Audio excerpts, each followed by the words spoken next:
thing about living here and being involved in agriculture is that my life is very much in sync with the seasons. In the summer, when we've got so many hours of daylight, I'm up and doing stuff and out and about. And in the winter, when we don't have the daylight and I don't have all the extra energy, number one, in electrical, but also I don't have the same amount of energy in my body, and I can't override it artificially. So I've actually gotten to where I like the seasons and the winter.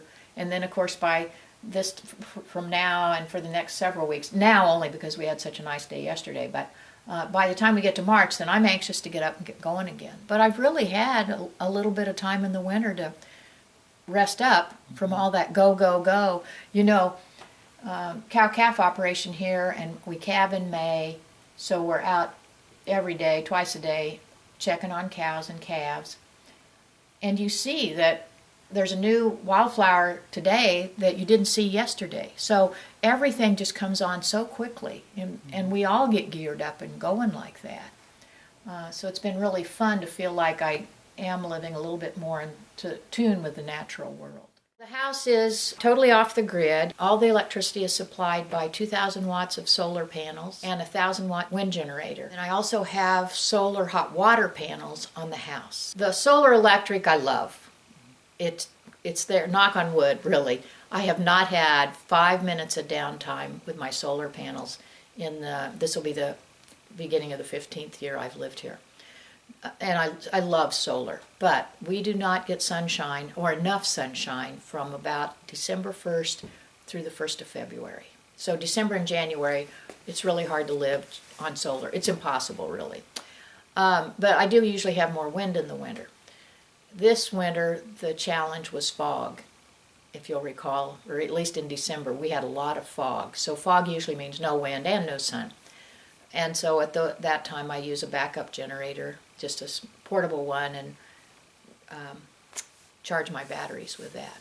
I do live in an excellent wind resource on the side of this hill and with a draw, and I need the electricity generated by the wind, but it's been constant. Although I love my solar, I'm a little frustrated with the wind because I've had to replace the entire turbine several times.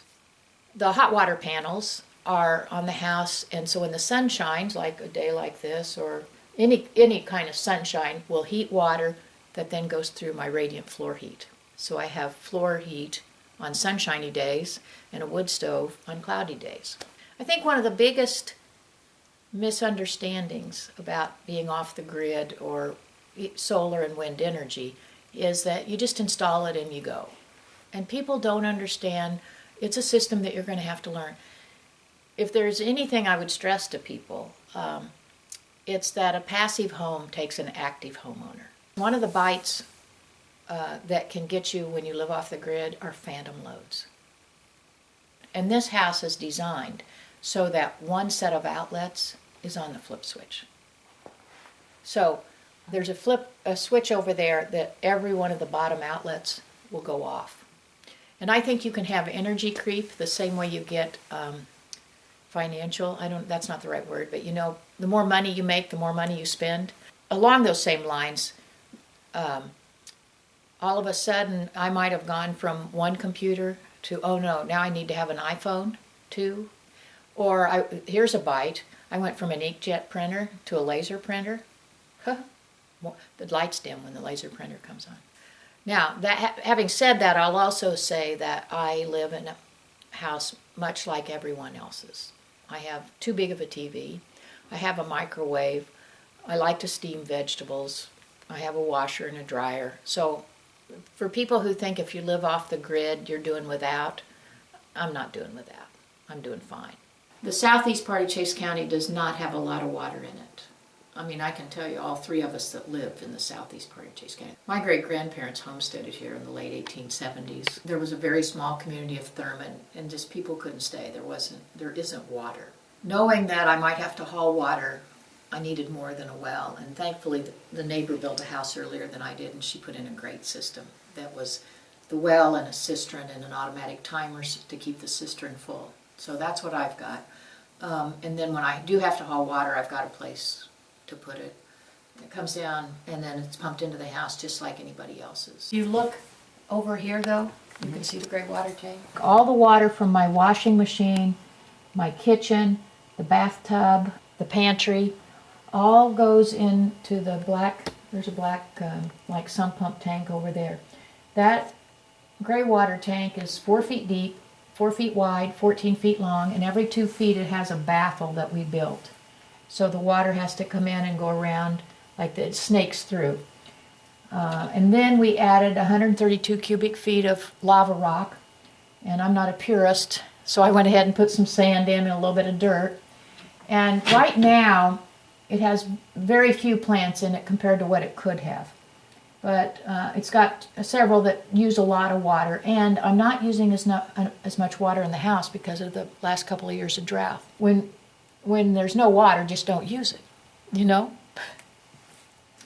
So what happens with that, if I do a load of wash, it just goes through all of that, and then it'll go outside and just go into the prairie. And you can't find the exit because the blue stem's so tall right there. So it's not killing anything. Now, that's just, to me, the technical side. The aesthetic side is I have green plants all year round, which is very good for me because I don't like winter. It's probably of all the systems, and by that I mean the electrical system and the water system and the composting toilet, the gray water tank is the solar hot water as well. The gray water tank's the one I feel like I know the least about because of understanding what plants you can have in a fully shaded area. I mean, there's a little bit of light in there now, but very seldom, I would say, when I complain because I don't have enough electricity, is when the sun is low enough on the south side to put light in there. Another month and there'll be no direct light in there. I was shocked, and I can show you in the other room, but I was totally shocked to see how far the sun actually moves.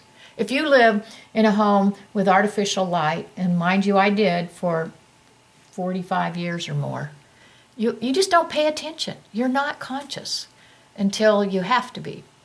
I mean, my favorite day of the whole year is the winter solstice. Because when the sun starts, when you live by sunshine, when it starts coming back, it's exciting. Mm-hmm. Even if it's only for a minute or a minute and a half a day.